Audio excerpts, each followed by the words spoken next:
The universe of Dishonored is quite the mysterious one. Not only are there a variety of different continents, people, and cultures, but there's also lots of other things hiding just beneath the surface of what seems to be a stereotypical steampunk world. Specifically, those involving magic and the occult.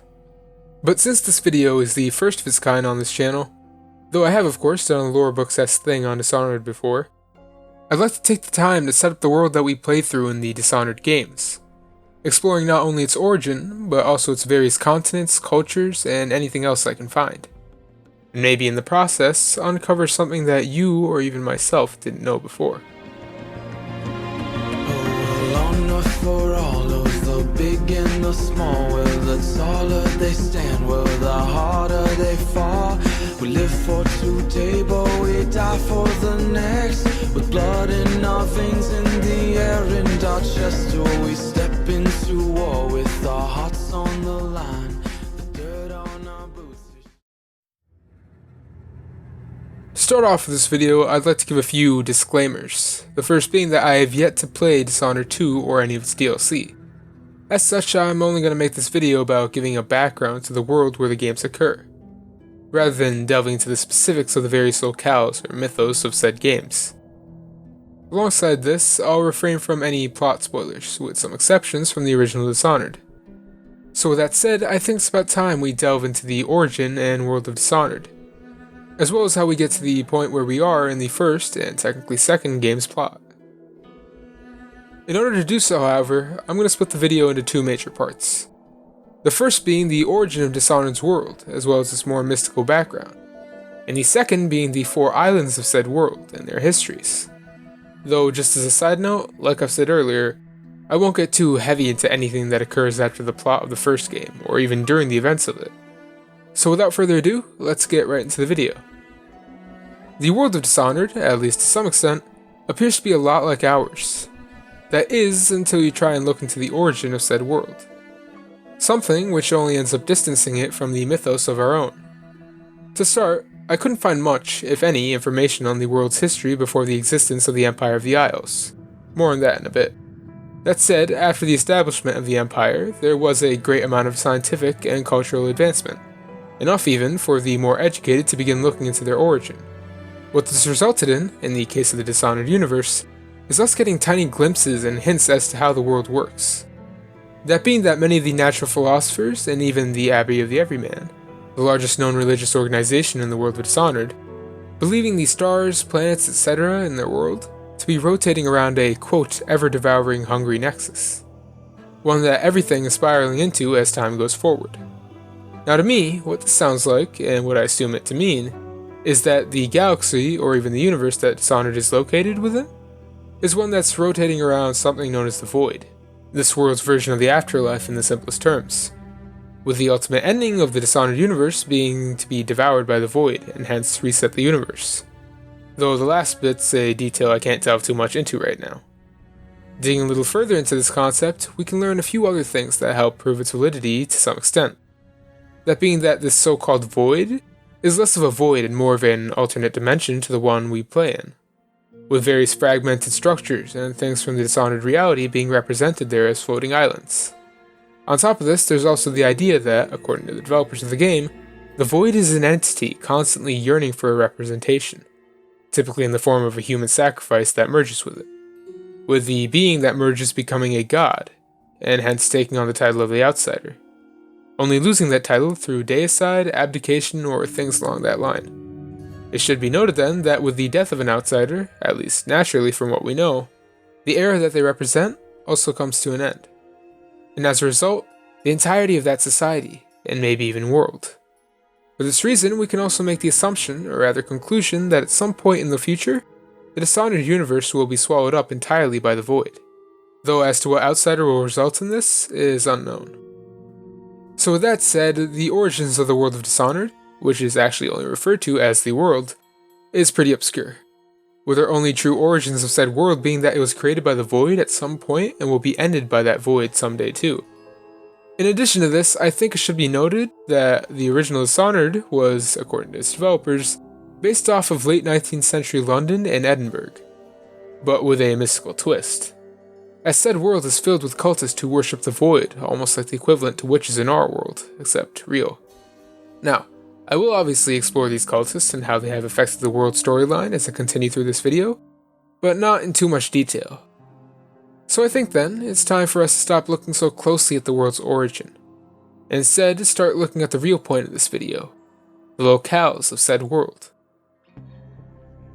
As kind of an intro to this section on the background of the various Isles of Dishonored, I'll have to mention just that the Isles are just Isles, and as such are indicative of the idea that the world of Dishonored is very much unexplored, and that the Empire of the Isles seems to be the largest hub of humans on the planet that the games exist within, if they do in fact take place on a planet.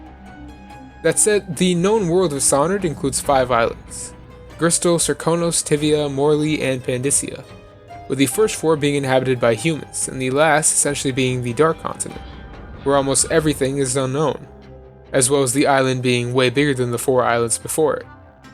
On top of that, the 4 inhabited islands fall into what is known as the Empire of the Isles, an empire founded after the Four Crowns War in 1626, and hence ruled by various royal families in the capital of Dunwall throughout its history.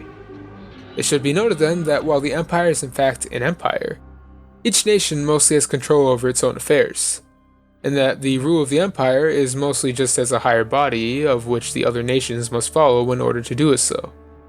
In terms of history then, the empire has always had problems, but it seems however that due to the rise in support of the prominent religious group known as the Abbey of the Everyman, the empire has since been able to assert greater control and stability onto itself in times of crisis.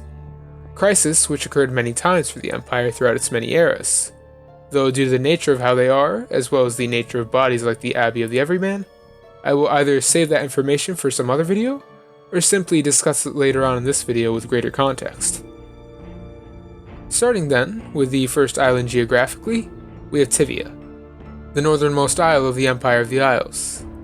Now in general, Tibia appears to be based heavily off of countries like Russia and just Eastern Europe in general, as not only is the island fiercely cold, but it's also ruled by a collective.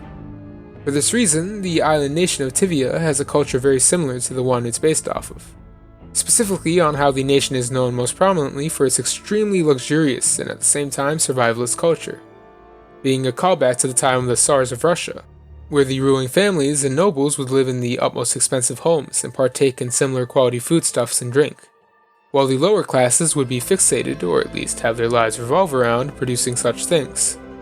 As a result, the primary exports of Tibia tend to be said products, with Tibian metals, mostly because of their quality, and alcoholic drinks being highly coveted in the more southern Isles. To further reinforce this Russian influence, the way that Tibia chooses to govern itself is really interesting. Interesting in that the entire country is ruled by a collective from within the citadel of Dubovka, the capital of Tibia. This collective is known as the Presidium and made up of 11 men and 5 women, though they are voted in democratically by the people. But it's not the representatives that hold the real power in Tibia. Rather, that goes to the political body above them, the High Judges, a group of 3 High Council members to whom everyone, and I mean everyone, answers to. The last bit then that we have on Tibia is how they police their people. That is, that Tibian law forbids any Tibian citizens from acting against each other. Instead, the Presidium employs a secret police that they refer to as the Operators. People who, in order to get around the previously mentioned law, hide their identities with black masks and clothing, hence making it so that they are not Tibian citizens at all, and as such are allowed to act against their own people. For this reason, whenever someone problematic pops up in Tibia, for all they know, they might disappear overnight and end up in the various Tibian prison camps. Or worse, depending on who you ask, dead. That said, the Tibian prison camps do not in fact consider any Tibians prisoners, as if they ever wish to leave, all they have to do is flee the prison, though that of course is nigh impossible due to the harsh climate that these camps are located in. There is hope though, as if a prisoner is good throughout their time in the camp, they may return to society, but as a shadow of their former rebellious self. With Tibia out of the way, we can use that last line to segue into the next northern island, Morley. Morley, as I just said, is an island just below Tibia geographically. Now based on how it's described as gloomy, as well as all the similarities that Morley has to another real-world country, and developer comments, I can say with very little doubt that Morley is based off of the real-world countries of Ireland and Scotland, though I'll get to why in just a second. As for how Morley's culture is, and how it's affected its history, suffice to say that despite Morley's gloomy weather, almost every member of its society has some form of higher education. As is stated in many in-game and out-of-game documents we have on Morley, that one can't even go a few seconds in the very streets of Morley without encountering a poet, a scientist, or someone of that ilk. On top of this, Morley is known throughout the Empire for its food, poets, and musicians. It's also for this reason, then, that most citizens of Morley have the idea in their head, one that their monarchs have enabled, that they are a free people, and as such are not to be ruled by anyone besides their benevolent king and queen. An idea that would slowly begin to make Morley grow more and more hostile at the thought that it was within the empire that the main island and nation of Gristol had created. What this would result in would be the infamous Morley insurrection, a revolution by the Morlaean people and their monarchs against the empire, resulting in not only the death of a monarch, but also the creation of various new positions, technologies, and even the eventual decline of Morley itself. As you see, Morley didn't win the war, for their naval powers simply didn't match that of the empire, and with the most amount of battles happening at sea, their defeat, even with the large amount of subterfuge they conducted, was inevitable. For this reason, after the end of the revolt, Morlaeans would keep the feelings of independence that they had. But with a broken country and a famine on the way, they had to give up, resulting in most Morlaeans leaving said country in search of ways to provide for their families, migrating to other islands like Surconose in the process.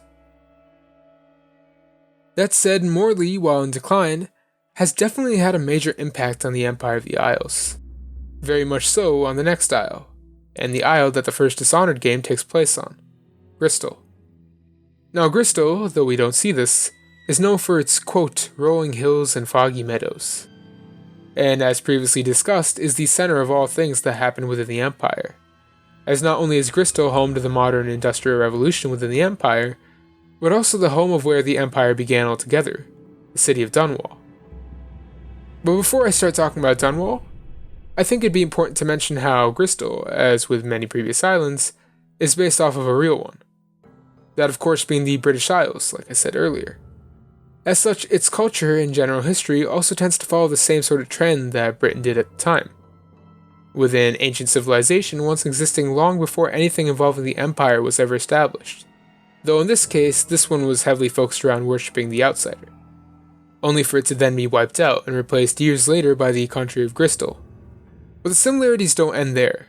Like with Britain, Gristol was originally known for its fishing and whaling industries, only for them to be replaced, in this case through the discovery of the potential of whale oil, by a full-blown industrial revolution, with Dunwall in particular becoming the known world's greatest port city in the process. At the same time, while the economical boom happened all throughout Gristol, it, just like the real-life industrial revolution, had its massive downsides, as the already present class divides in Gristol only grew wider, with the rich becoming richer and the poor poorer. On top of this, culturally, Gristol is very restrictive, with women being barred from certain professions and other various things being banned outright, similar to real-life Britain. All this then, combined with the onset of the rat plague at the beginning of Dishonored, resulted in a rise of both a culture of excess for the nobles, and poverty, as well as superstition and the associated cults, for the lower classes. Additionally, this also lets me delve, if only a little, into the nature of these cults. That being that due to the existence of the Abbey of the Everman, a religious organization that promotes fighting against anything deemed as related to the outsider, cults of said outsider began rising all throughout the city as its turmoil grew. Because of this, the grip that the Void had on the city and its related corruption began to spread, ultimately culminating the plot of the DLC The Knife of Dunwall, and the Brigmore Witches, and even Dishonored 2. All of that said though, I don't want to settle too heavily in the background of Gristol and Dunwall, as these locations in particular have way more lore intertwined throughout them, and overviewing said lore will definitely not do it justice. Moving on then to the last of the populated isles, we have Surconose, the Jewel of the South. Known for its temperate climate and vast beaches, it essentially mimics the environments of the real-life countries that encompass southern Europe, like Spain, Portugal, and Greece, and as such, like with the previous islands, also mimics everything else about them, with the island being known for things such as its spicy food and, quote, sensual dances. Due to those reasons then, it makes perfect sense that Surconose is known to be a place that people travel to as a getaway from their normal lives, and is even quoted as being able to cure most maladies that people experience. It's also no surprise then that Surconose is known for its pirates as well, with its capital of Karnaca being a well-known hub of pirate activity. But that's not to say Karnaca is as pleasant as it appears on the surface. Rather, while it may have been ruled at some point by kind, honest rulers, that has, in fact, changed in the past few years, specifically before the events of Dishonored 2, something that is heavily influenced by how deep in the society of Surconose the Abbey of the Everyman is buried, and something that was a result of the quickness with which Surconose joined the Empire after the War of the Four Crowns, though some say it was by force and not by choice. Whatever the case may be, the Abbey of the Everyman is a great leading force within Surconose, though I won't get too deep into it like I said earlier. That aside, Surconose, like Crystal, is a place intertwined with tons of lore, as it's also a place where one of the games takes place, and as a result should probably be saved for another time. This then leads us to our final location, the Pandasian continent. Pandasia, known as the Far Continent, is the largely unknown landmass east of the Empire of the Isles. Now, to be frank, the island is a complete mystery to both anyone inside or outside of the Dishonored universe, though there are a few things that we do know. The first being that most of the explored and unexplored terrain of Pandasia is in fact jungle and desert, something that has gone a long way in making it impossible to explore or colonize, alongside how far away it is. There's also the fact that everything about Pandasia is seemingly out to kill those who enter it, with the infamous rat plague that brought down Dunwall and Dishonored originating from there. Though that's not to say that there weren't people living on Pandasia. In fact, it seems that, just like with Dunwall before it, Pandasia is known to have had an ancient civilization that once existed there, and one that, just like with Dunwall, worshipped the outsider and the void. That then also explains a lot more about Pandasia in the process, especially with how almost all who successfully make it back from Pandasia somehow manage to go insane, die, or gain tremendous power from the outsider. Though for now, that's pretty much all that we know about Pandasia. So, with all of that out of the way, I hope that this video has done at least some work in helping to paint the world of Dishonored for you, as the hope is that this video will serve as a launching point for a much larger and comprehensive Dishonored lore series than what I've done in the past, and maybe one that will not only help everyone watching learn more about the games, but maybe even help elevate this channel far beyond what it's at right now. So thanks for watching. If you liked the video, please leave a like and maybe subscribe. If you have any questions, I'll eagerly be waiting in the comments for what you have to ask or say. And as always, it was all just the wrong series. Kuyo out.